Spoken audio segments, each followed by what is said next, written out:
मौत का खेल, पहला भाग। बारिश कब की थम चुकी थी, लेकिन मैंने अपनी प्लास्टिक की बरसाती उतारने का उपक्रम नहीं किया था। जब बारिश नहीं हो रही थी, प्लास्टिक की पीले से रंग की घिसी पिटी बरसाती मैं तब भी पहने हुए था। उस बरसाती को अपने जिस्म से अलग करते मैं डरता था। मेरी पतलून की हालत पीछे से बहुत नाजुक हो चुकी थी और कमीज भी किसी भी क्षण जिस्म का साथ छोड़ देने को तैयार थी। बरसाती की वजह से मेरे कपड़ों की खस्ता हालत ढकी रहती थी। मेरे सिर के बाल बड़े हुए थे और बेतरतीबी से बिखरे हुए थे। मैंने शेव कब से नहीं की थी। मैं खुद भूल चुका था। इन तमाम बातों की वजह से और 2 दिन से खाना न खाया होने की वजह से मेरे चेहरे से मनहूसियत तो टपक ही रही थी। साथ ही मैं कमजोरी का भी अनुभव कर रहा था।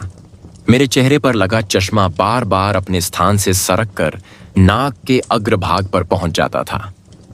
मैं बंबई के विक्टोरिया टर्मिनस स्टेशन की लॉबी में एक बेंच पर बैठा था और अपने भूख और कमजोरी से जड़ हो चुके दिमाग से कोई ऐसी तरकीब खोज निकालने की कोशिश कर रहा था जिससे मुझे खाना भी हासिल हो जाता और मुझे कोई अपराध भी न करना पड़ता। भूख की वजह से मेरी जो हालत थी, उससे ऐसा समय भी शीघ्र ही आने वाला था जब मैं अपराध न करने का विचार त्याग कर कहीं न कहीं से जबरदस्ती पेट भरने का जुगाड़ करने के बारे में सोचने लगता। मुझे कोई तरकीब नहीं सूझ रही थी। जो आसान तरकीब बार बार हथौड़े की तरह मेरे दिमाग में बज रही थी, वह इतना टूट चुकने के बावजूद मुझे पसंद नहीं थी। अभी मैं हालात से इस हद तक समझौता करने के लिए तैयार नहीं था कि भीख मांगने लगता। अभी मैं भीख मांगने से कम गिरे हुए तरीकों पर गौर कर रहा था। एक सूट बूटधारी साहब मेरे सामने से गुजरा। गुजरते समय वह सिगरेट का एक टुकड़ा नीचे फेंक गया। वह टुकड़ा पूरे सिगरेट के 1/3 से भी अधिक था। मैंने होंठों पर जबान फेरी। खाना मैंने 2 दिन से नहीं खाया था, लेकिन सिगरेट मैंने 1 हफ्ते से नहीं पिया था। मैं यूं झिझकता हुआ सिगरेट उठाने के लिए नीचे झुका जैसे अभी कोई मुझे किसी दूसरे का सिगरेट उठाने के अपराध में गिरफ्तार कर लेगा।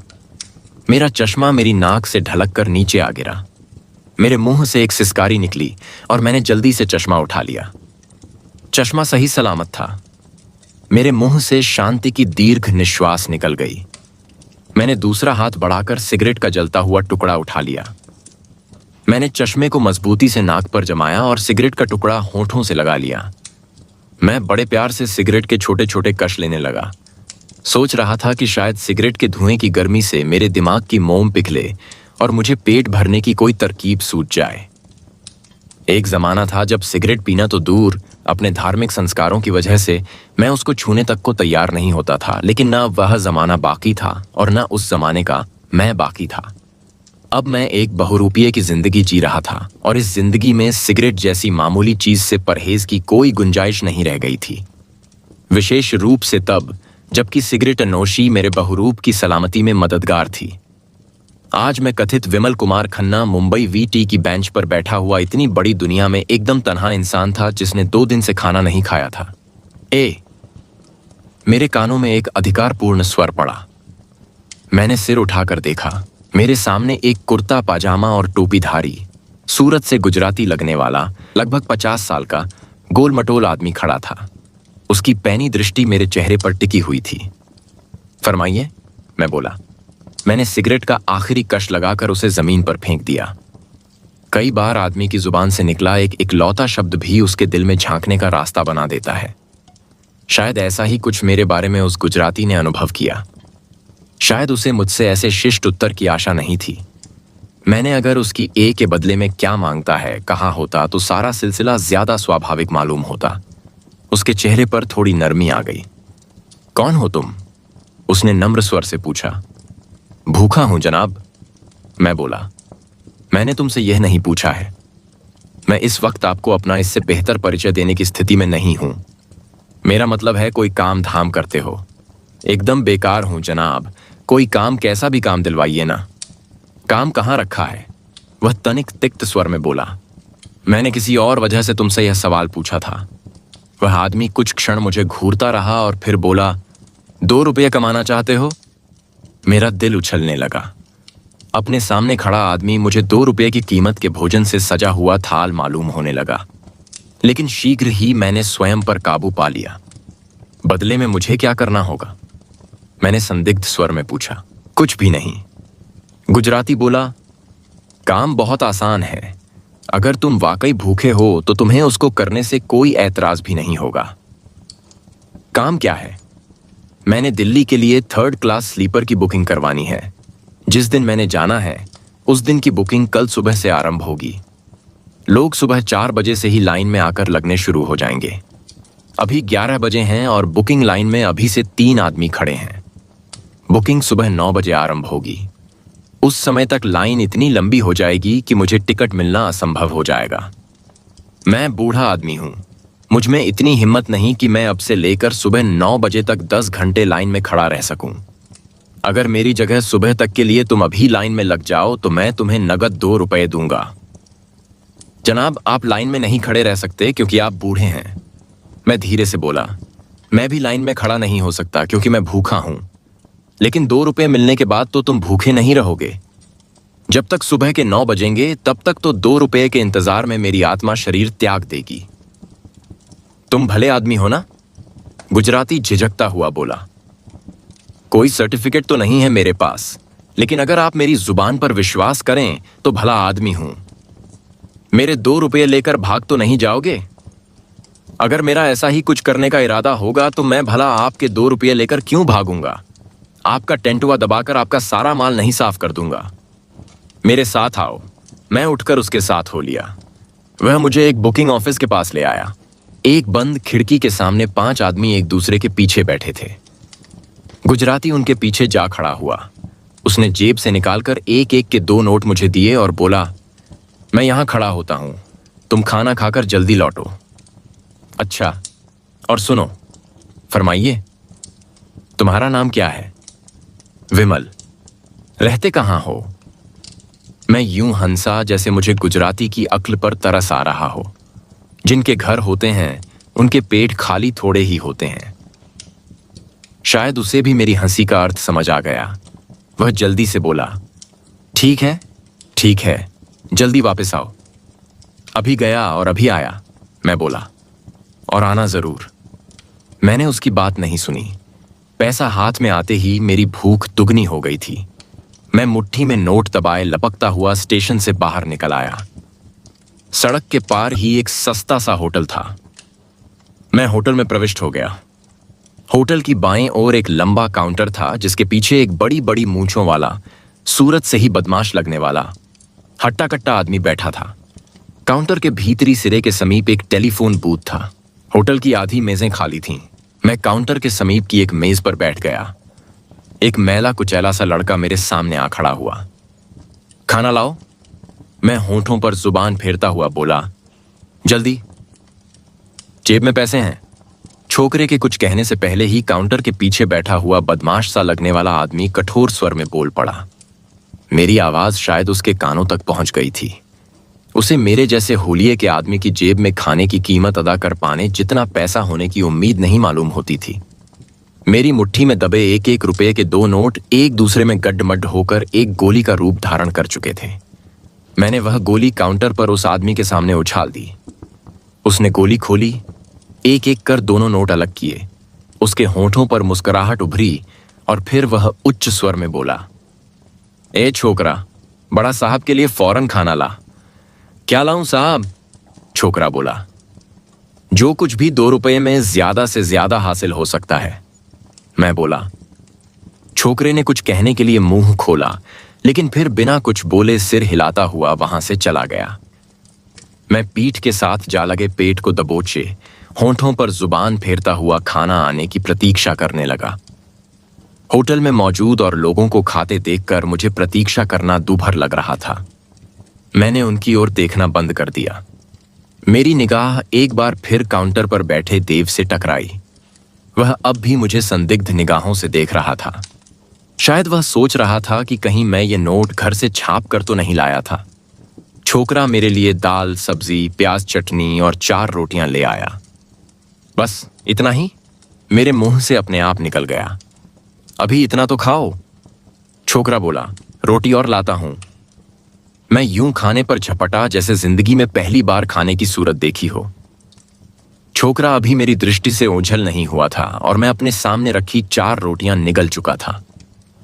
1 महीने से भूखे हो क्या? काउंटर के पीछे बैठा देव बोला। मैंने उत्तर नहीं दिया। पानी का गिलास उठाया और कटाकट पी गया। मैं और रोटी आने की प्रतीक्षा करने लगा। छोकरा 4 रोटियां और ले आया। सब्जी उसने दोबारा नहीं दी, लेकिन मेरी दाल की प्लेट फिर भर दी। मैंने फिर खाना आरंभ किया। इस बार भूख की वजह से जो दहशत मुझ पर सवार थी वह काफी हद तक उतर चुकी थी। अब मैं धीरे धीरे खा रहा था। उसी क्षण होटल में एक युवती प्रविष्ट हुई। अब से 10 मिनट पहले अगर जीनत अमान भी मेरे सामने से गुजर जाती तो मुझे खबर नहीं होती, लेकिन अब मेरे पेट में खाना था और निगाहों में संतोष की चमक थी। मैंने जी भरकर उस युवती का निरीक्षण किया। वह लगभग 25 साल की, छरहरे बदन की, खूबसूरत युवती थी। उसके बाल विलायती फैशन में कटे हुए थे। उसके चेहरे पर सलीकेदार मेकअप था और वह कीमती परिधान पहने हुए थी।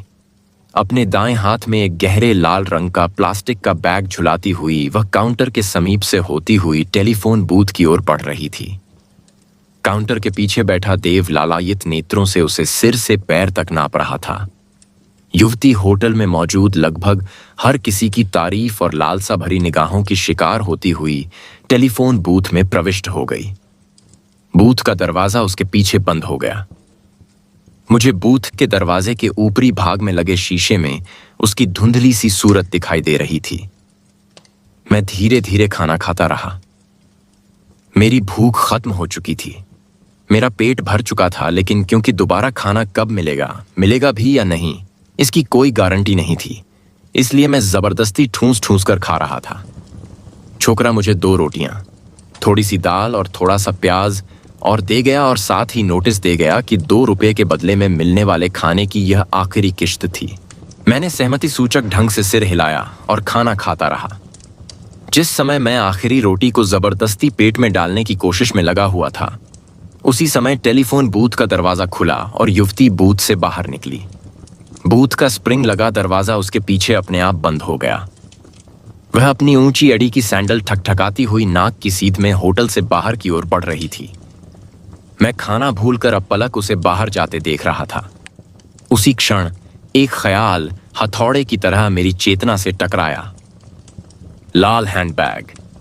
युवती के हाथ में प्लास्टिक का वह लाल रंग का हैंडबैग नहीं था जो जब वह होटल में घुसी थी तब मैंने उसके हाथ में देखा था। युवती तब तक होटल से बाहर निकलकर निगाहों से ओझल हो चुकी थी। अपना हैंडबैग वह जरूर टेलीफोन बूथ में भूल आई थी। मैंने चारों ओर दृष्टि दौड़ाई। काउंटर पर बैठा देव अभी भी बाहर की ओर झांक रहा था। होटल में बैठे लोग अपना अपना खाना खाने में मग्न थे। शायद मेरे सिवाय किसी ने इस बात को नोट नहीं किया था कि जब वह युवती होटल में आई थी तो उसके हाथ में लाल रंग का प्लास्टिक का हैंडबैग था, और जब वह वापस गई थी तो वह हैंडबैग उसके हाथ में नहीं था। मैंने रोटी का आखिरी कौर हलक में ठूंसा, ऊपर से पानी पिया और अपने हाथों को बरसाती की साइडों से रगड़ता हुआ उठ खड़ा हुआ। मैं द्वार की ओर बढ़ा। कुछ कदम ही चला था कि ठिठक गया। मैंने बरसाती की जेब में हाथ डाला, फिर विचारपूर्ण मुद्रा बनाए टेलीफोन बूथ की ओर बढ़ा।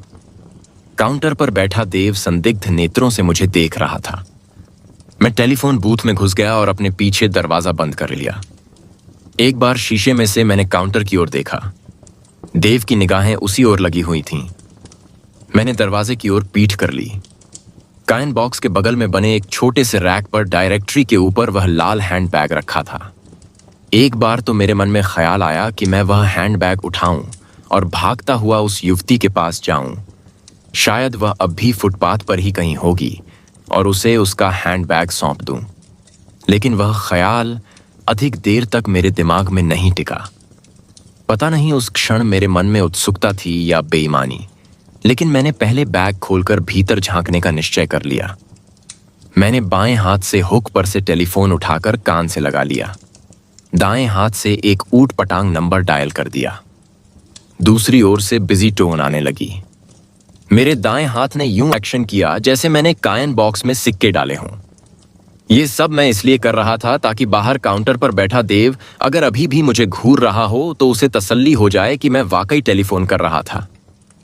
दाएं हाथ से मैंने हैंडबैग को खोला और टेलीफोन बूथ की छत पर लगी रोशनी के प्रकाश में भीतर झांका।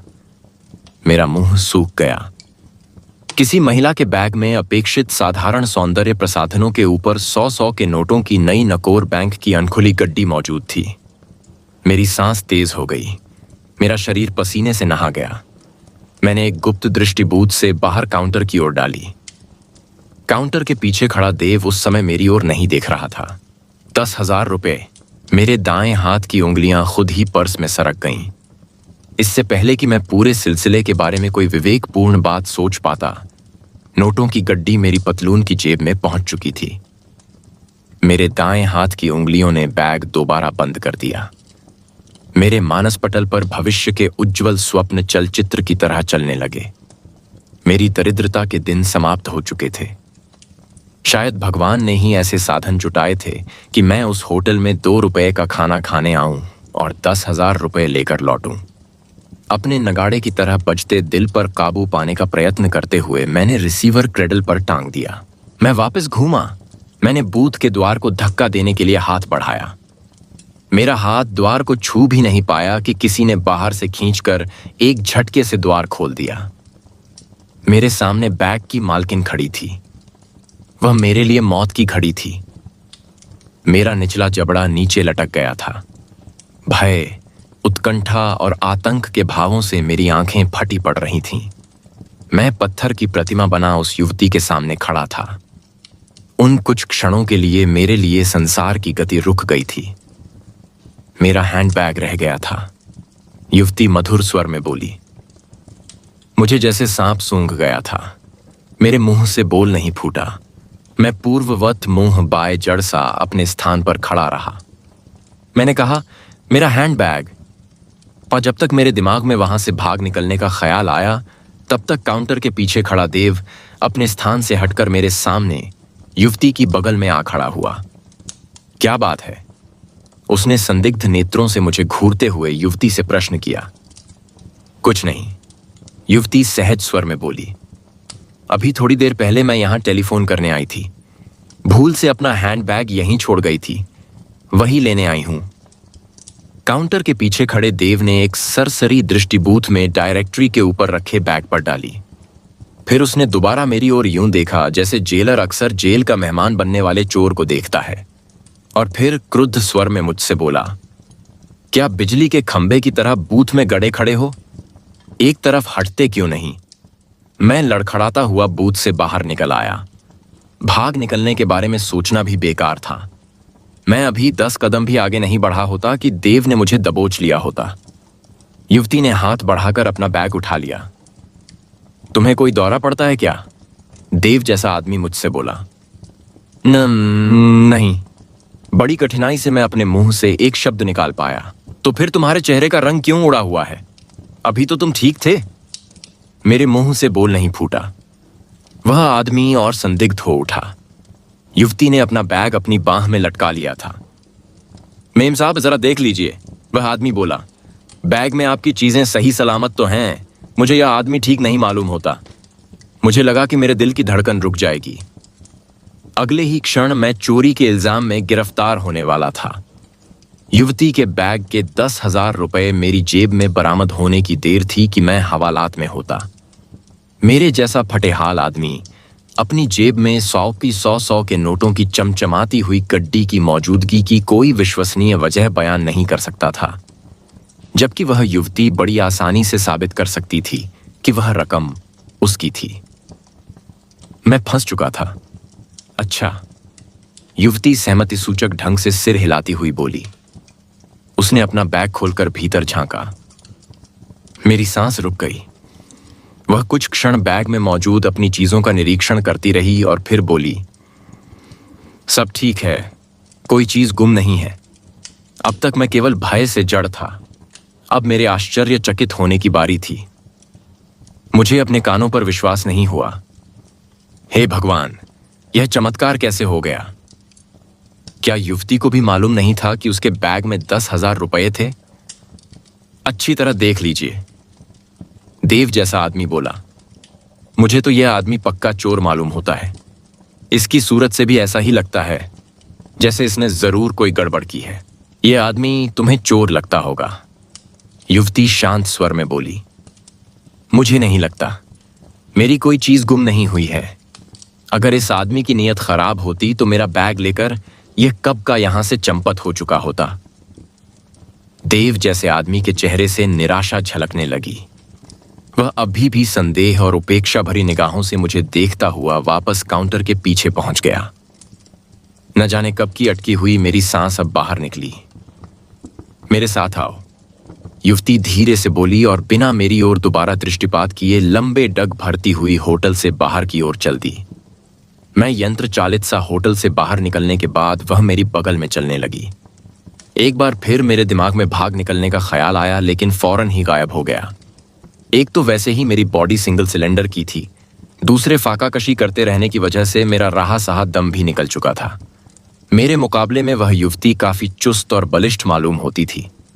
पहले तो मुझे रोक रखने के लिए वह खुद ही काफी थी, और फिर वह शोर भी मचा सकती थी। एक सुंदरी का आर्तनाद सुनकर सड़क पर चलते फिरते लोग उतनी रात गए भी सैकड़ों की तादाद में मेरे पीछे पड़ जाते।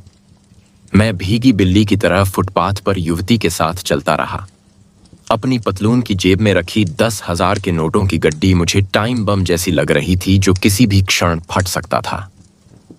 वह मुझे एक ऐसे रेस्टोरेंट में ले गई। अगर मैं अकेला होता तो जिसके भीतर घुस पाना तो दूर, अपनी वर्तमान स्थिति में कोई मुझे उसके दरवाजे के पास भी नहीं फटकने देता। मैं बड़े नर्वस भाव से अपना चश्मा ठीक करता हुआ और सूखे होंठों पर जुबान फेरता हुआ उसके साथ रेस्टोरेंट में प्रविष्ट हुआ। एक कोने की मेज पर हम दोनों बैठ गए। उस मेज पर और उस रेस्टोरेंट की हर मेज पर बहुत सीमित प्रकाश था, जिसकी वजह से एक मेज पर बैठे लोगों को दूसरी मेज पर बैठे लोगों के केवल साये ही दिखाई देते थे, सूरतें नहीं। उसने कॉफी का ऑर्डर दे दिया। जब तक कॉफी नहीं आ गई वह एक शब्द नहीं बोली। उस बीच मैंने कई बार कुछ कहने की कोशिश की, लेकिन मेरे मुंह से बोल नहीं फूटा। कॉफी पियो, वह बोली। मैं यंत्र चालित सा कॉफी की चुस्कियां लेने लगा। वह भी कॉफी पीने लगी। इतनी गर्मी है, तुम ये बरसाती उतार क्यों नहीं देते? वह बोली। नहीं उतार सकता, मैं दबे स्वर में बोला। क्यों? दरअसल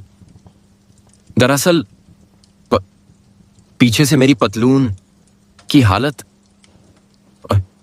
बहुत नाजुक हो गई है। ओह, वह बोली। उस सीमित प्रकाश में भी उसके होंठों पर उभर आई मुस्कुराहट मुझसे छुपी न रह सकी। मैं यह फैसला नहीं कर सका कि मेरी हालत उसके लिए मजाक का साधन थी या उसकी उस मुस्कुराहट में मेरे प्रति संवेदना का पुट था। गर्म कॉफी की भाप से मेरे चश्मे के शीशे धुंधला गए थे। मैंने चश्मा नाक से उतार उंगलियों से ही रगड़कर शीशे साफ किए और चश्मा फिर पहन लिया। तुम्हारा नाम क्या है? उसने सहज स्वर में पूछा। विमल, मैं बोला। उस होटल वाले को तुम चोर दिखाई देते थे, क्या तुम चोर हो? नहीं। अपराधी? नहीं। कभी जेल गए हो? जो आदमी चोर ना हो, अपराधी ना हो, वह जेल क्यों जाएगा? यह तो मेरे सवाल का जवाब नहीं। मैं कुछ क्षण हिचकिचाया और फिर धीरे से बोला, नहीं। फिर तो इसका मतलब यह हुआ कि वक्ती लालच में फंस गए थे। जी हां, अब छुपाने से फायदा नहीं था। अब तक बात मेरी समझ में आ चुकी थी कि उसने मुझे बखेड़े में फंसने से बचाने के लिए मेरी खातिर झूठ बोलकर मुझ पर भारी मेहरबानी की थी। क्या करते हो? कुछ भी नहीं, एकदम बेकार हूं। वजह बहुत लंबी और पेचीदा है। मैं गहरी सांस लेकर बोला, आपकी समझ में नहीं आएगी। गुजर कैसे होती है? कहां होती है गुजर? भूखा मरता हूं। अभी 10 मिनट पहले 2 दिन बाद खाना हासिल हुआ था। कैसे? मैंने बता दिया। तुम्हारा कोई यार दोस्त नहीं, कोई सगा संबंधी नहीं जो तुम्हें कम से कम 2 वक्त खाना खिला सके? मुंबई में नहीं है। मुंबई के बाहर है, लेकिन न होने जैसे। मैं उन लोगों की मदद नहीं चाहता। चाहे भूखे मर जाओ, चाहे भूखा मर जाऊं, मैंने स्वीकार किया। तुम उन लोगों की मदद क्यों नहीं चाहते? है कोई वजह? मैं लापरवाही से बोला। वास्तव में मैं उन लोगों के पास मदद मांगने जा ही नहीं सकता था। उनसे मदद मांगने जाने का मतलब था जेल जाना। युवती कॉफी पीने लगी। मैडम, मैं धीरे से बोला, सच पूछो तो अभी भी मैं फाके इसलिए मार रहा हूं क्योंकि मुझ में शराफत और इंसानियत की थोड़ी बू बाकी है। अभी मुझ में अहम का इतना अंश बाकी है कि मैं 2 दिन भूखा रह लूं, लेकिन कोई ऐसा काम न करूं जिसे करना मेरी आत्मा तब गवारा नहीं करती थी जबकि मैं रोटियों का मोहताज नहीं था। मेरे जिस्म में दम खम न सही, लेकिन दिमाग में इतनी अक्ल जरूर है कि मैं किसी प्रकार अपने लिए 2 वक्त का खाना जुटा सकूं। लेकिन अभी मैं वैसे तरीके इस्तेमाल नहीं करना चाहता। अभी मुझ में भूखा रहने की हिम्मत है। जब हिम्मत टूट जाएगी तो सब कुछ करूंगा। और हिम्मत हारने के मैं कितना करीब पहुंच गया हूं उसका एक नमूना वह हरकत ही है जो उस होटल में मैंने आज की है। पढ़े लिखे हो? मैंने सहमति सूचक ढंग से सिर हिला दिया। तो कोई नौकरी क्यों नहीं तलाश करते? क्योंकि अपने पढ़े लिखे होने के सबूत के तौर पर मैं कोई सर्टिफिकेट्स पेश नहीं कर सकता। क्यों? क्योंकि मैं एकदम फक्कड़ आदमी हूं। इस संसार में मेरा अपना कहने लायक जो कुछ भी है वह मेरे जिस्म पर मौजूद है। कितना पढ़े हुए हो? काफी। मैट्रिक हो? हाँ। उसने एक खोजपूर्ण दृष्टि मुझ पर डाली और बोली, ग्रेजुएट? मैंने स्वीकृति सूचक ढंग से सिर हिला दिया।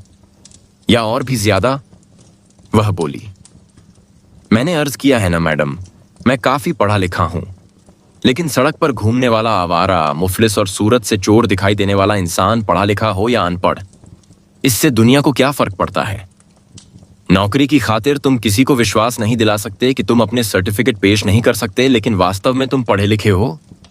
नहीं दिला सकता नहीं मैडम, और उसमें सबसे बड़ी वजह मेरा हुलिया है।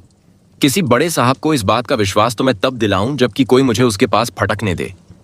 मुझे तो साहब लोगों के चपरासी ही भिखारी समझकर दुत्कार देते हैं। तुम्हें तौहीन महसूस नहीं होती? पहले होती थी, अब नहीं होती। अब आदत पड़ गई है। और सच पूछिए तो इसी हालत में पहुंचकर मुझे मालूम हुआ है कि मेरे देश में नाली में कीड़ों की तरह रेंगने वाले बेघर बेदर भूखे नंगे लोगों की गिनती लाखों करोड़ों में है। मेरे देश में पैसे वाला इंसान एक है तो ठोकरें खाने वाले इंसान 1000 हैं। हमारी सरकार समाजवाद की दुहाई देती है, लेकिन 23 साल की आजादी के बाद वह देश की जनता को 2 वक्त का खाना जुटा पाने के लिए साधन पैदा नहीं कर पाई। हमारी सरकार। लेक्चर मत दो। मैं फौरन चुप हो गया। तुम कोई ट्रेड यूनियनिस्ट तो नहीं हो? नहीं। बातें तो ऐसी ही करते हो। मैंने उत्तर नहीं दिया। मैंने कॉफी का आखिरी घूंट हलक में उंडेल लिया और खाली कप नीचे रख दिया। फिर मैंने जेब से उसके बैग से चुराई 100-100 के नोटों की गड्डी निकाली और उसे अपने और उसके बीच में सोफे पर रख दिया। युवती ने लापरवाही भरी निगाह नोटों पर डाली और फिर दोबारा मेरी ओर देखने लगी। उसने नोट उठाने का उपक्रम नहीं किया। कई क्षण उसकी पैनी निगाहें मेरे चेहरे पर टिकी रहीं। मैं नर्वस हो उठा। मैं अपने कॉफी के खाली कप में झांकने लगा। मेरी ओर देखो, वह बोली। मैं झिझकता हुआ उसकी ओर देखने लगा।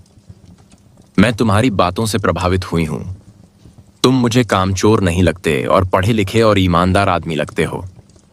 तारीफ के लिए शुक्रिया, मैं सिर नवाकर बोला। लेकिन मैडम, तारीफ से आदमी का पेट नहीं भरता।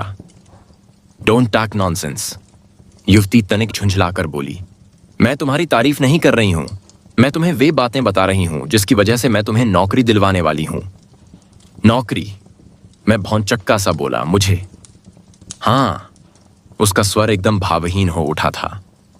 आज सुबह के अखबार में एक विज्ञापन निकला था जिसमें एक ऐसे आदमी की जरूरत जाहिर की गई है जो कार चलाना जानता हो, मोटर बोट चलाना जानता हो और इतना पढ़ा लिखा हो कि हिंदी और अंग्रेजी पढ़ लिख सकता हो। पता गोकुलदास एस्टेट, जुहू। गोकुलदास एस्टेट सारी बंबई में मशहूर है। जुहू पहुंचकर जिससे मर्जी पूछ लेना। मुझे नौकरी मिल जाएगी? मैंने अविश्वासपूर्ण स्वर में पूछा। मिल जाएगी, वह यूं बोली जैसे एक बेहद मामूली बात का जिक्र कर रही हो। मुझे करना क्या होगा? पहले नौकरी हासिल कर लो, फिर तुम्हें सब कुछ मालूम हो जाएगा। कोई गैर कानूनी काम तो नहीं करना होगा। युवती कुछ क्षण मुझे घूरती रही और फिर अपने होंठों पर एक व्यंग्य भरी मुस्कुराहट लाकर बोली, जैसे तुम्हारी मौजूदा हालत है उसे देखते हुए तुम्हें कोई गैर कानूनी काम भी करना पड़े तो तुम्हारी सेहत पर क्या असर पड़ेगा? जेल भी चले जाओगे तो कम से कम 2 वक्त की रोटी की गारंटी तो हो जाएगी। मैं चुप रहा। वैसे तुम्हारी जानकारी के लिए सर गोकुलदास बंबई के इन्हें गिने रईसों में से एक है। मुझे शर्मिंदगी महसूस होने लगी। और अपना हुलिया सुधार कर जाना, वह बोली। वरना कोई तुम्हें एस्टेट के पास भी नहीं फटकने देगा। लेकिन मैंने कहना चाहा, लेकिन जो कुछ मैं कहना चाहता था उसे कहने की जरूरत नहीं पड़ी। वह पहले ही समझ गई थी कि मैं क्या कहने वाला था। उसने हम दोनों के बीच पड़ी नोटों की गड्डी उठाई, उसमें से 2 नोट फाड़कर मेरे हवाले किए और बाकी की गड्डी अपने बैग में डाल ली। ओके, वह बोली। ओके, मैं कृतज्ञतापूर्ण स्वर में बोला। उसने वेटर को संकेत किया। वेटर बिल ले आया। 100 के 2 नोट अभी भी मेरे हाथ में थे। मैंने एक नोट वेटर की ट्रे में डाल दिया। वेटर सख्त हैरानी जाहिर करता हुआ वहां से विदा हो गया। युवती भी हैरानी से मेरा मुंह देख रही थी। कोई खास मजबूरी ना हो, मैं धीरे से बोला। तो एटिकेट का यही तकाजा था कि बिल मर्द अदा करे। वाह, वह बोली। उसके स्वर में स्पष्ट मजाक का पुट था। मुझे बुरा नहीं लगा। वेटर 97 रुपए वापस ले आया। मैंने सारे नोट उठा लिए। उसे टिप देने का मेरा कतई इरादा नहीं था। बिल अदा करना और बात थी, वेटर को टिप देना और बात थी। मैं बिल अदा करना जरूरी समझता था, लेकिन वेटर को टिप देने में एक नया पैसा भी बर्बाद करना मूर्खता समझता था। हाँ, अगर मेरी जेब में सिर्फ 3 रुपये होते तो शायद मैं बिल भी अदा नहीं करता। हम दोनों उठकर रेस्टोरेंट से बाहर निकल आए। कल 11 बजे तक पहुंच जाना, वह बोली। मैंने सहमति सूचक ढंग से सिर हिलाया और फिर झिझकता हुआ बोला, मैडम। हाँ, वह बोली। क्या मैं आपका नाम पूछ सकता हूं? उसी क्षण एक टैक्सी उसके सामने से गुजरी। उसने टैक्सी को रुकने का संकेत किया। टैक्सी फुटपाथ के साथ लगकर रुक गई। ड्राइवर ने बाहर निकलकर टैक्सी का पिछला दरवाजा खोल दिया। लेडी शांता गोकुलदास, वह टैक्सी में बैठती हुई बोली। टैक्सी ड्राइवर ने बड़ी मुस्तैदी से टैक्सी का दरवाजा बंद किया, टैक्सी का मीटर डाउन किया और फिर ड्राइविंग सीट पर जा बैठा। अगले ही क्षण टैक्सी यह जा वह जा। मैं भौचक्का सा तब तक फुटपाथ पर खड़ा रहा जब तक टैक्सी मेरी निगाहों से ओझल नहीं हो गई। मैंने बाएं हाथ से चश्मा उतारकर उसी हाथ से अपनी आंखों को रगड़ा और फिर चश्मा नाक पर टिकाकर विक्टोरिया टर्मिनस स्टेशन की ओर बढ़ा। जिस गुजराती ने मुझे 2 रुपए दिए थे, वह बुकिंग के सामने लाइन में खड़ा था और भट्टी पर चढ़े तेल की तरह उबल रहा था। उसके पीछे लाइन में 3 आदमी और आ बैठे थे। कहाँ मर गए थे? मुझे देखते ही वह झल्लाकर बोला, खाना खाने पूना गए थे। मैं ठाठ से उसके सामने जा खड़ा हुआ। मेरा पेट भरा हुआ था। मेरी जेब में 197 रुपए थे। मेरी नौकरी पक्की हो चुकी थी, इसलिए जब मुझे 2 रुपए की खातिर सारी रात बुकिंग की लाइन में खड़े होने की जरूरत नहीं थी। मैंने जेब से 2 रुपए निकाले, बाएं हाथ में उसका दायां हाथ दबोचा और उसकी हथेली पर 2 रुपए ठोकता हुआ बोला, अपुन से तुम्हारा काम नहीं होने का सेठ।